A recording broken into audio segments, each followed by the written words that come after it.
Gordon was cross. "Why should Henry have a new shape?" he grumbled. "A shape good enough for me is good enough for him. He goes gallivanting off, leaving us to do his work, and comes back saying how happy he feels. It's disgraceful. And there's another thing. Henry whistles too much. No respectable engine ever whistles loudly at stations. It isn't wrong, but we just don't do it." Poor Henry didn't feel happy anymore. "Never mind," whispered Percy. "I'm glad you're home again. I like your whistling." "Goodbye, Henry," called Gordon. "We're glad to have you with us again, but remember what I said." Later, Henry stopped at Edward's station.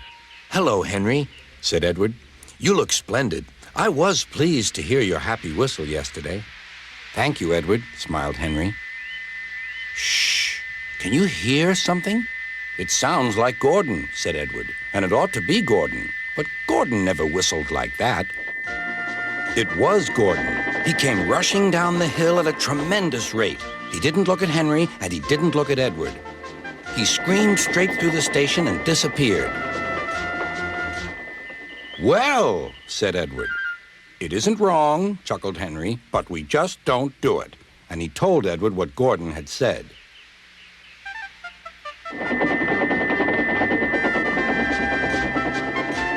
Meanwhile, Gordon screeched along the line. The noise was awful.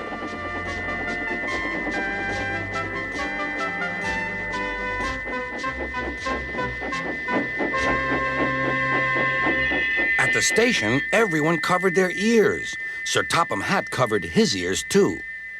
"Take him away," he bellowed, "and stop that noise." Gordon puffed sadly away, but he wouldn't stop whistling until two fitters climbed up and knocked his whistle valve in place. That night, Gordon slunk into the shed. He was glad it was empty. "It isn't wrong," murmured Henry to no one in particular, "but we just don't do it." No one mentioned whistles. Next morning, Henry was enjoying himself enormously. "I feel so well, I feel so well," he sang. "Trickety-trock, trickety-trock," hummed his coaches. Then he saw some boys on a bridge. "Beep, beep, hello," he whistled. "Oh," he called. The boys didn't wave and take his number. They thought it fun to drop stones on him instead. "They've broken our glass! They've broken our glass!" cried the coaches. The passengers weren't hurt, but they were cross. "Call the police." "No," said the driver. "Leave it to Henry and me."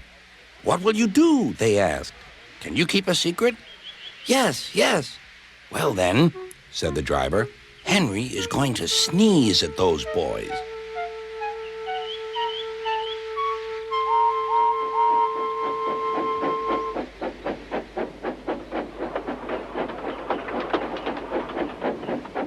Lots of people were waiting at the station just before the bridge. They wanted to see what would happen.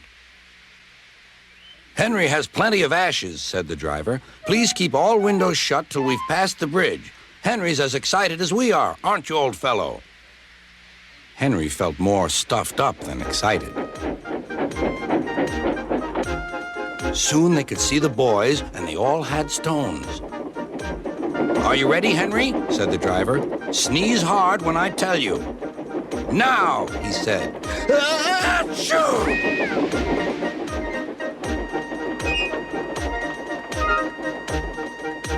"Well done, Henry," laughed his driver. Henry went home, hoping that next time he saw Gordon and the boys, they would have learned not to be so mean.